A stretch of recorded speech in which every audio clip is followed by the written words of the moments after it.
来消息来看天气一冷哦，真侪人拢爱食火锅。台北市卫生局公布火锅料的抽验结果，55件的产品有10件无合格哦，有5件的菜色验出农药的残留，2件土豆粉有黄卡毒素，3项豆腐类的产品哦有防腐剂，有连锁的火锅店互验到讲实在有问题。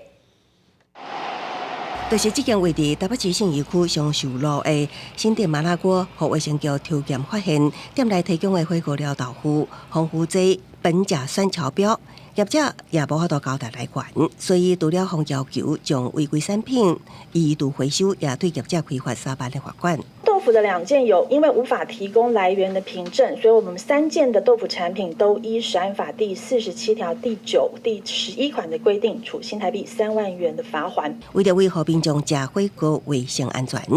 北市卫生局公布上新火锅料产品抽验结果，抽验55件的产品中有10件无合格，除了新店麻辣锅的豆腐无合格，南港某某培罗代斯。 新锅园涮涮锅甲新兴麻辣锅的藤虾菜，互验出农药残留无合规定。韩剧精致锅物甲鸿民店是葱仔无合格。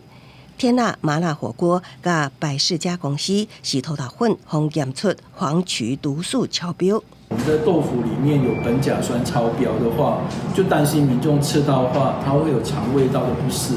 因为可能会有恶心、呕吐、肚子痛。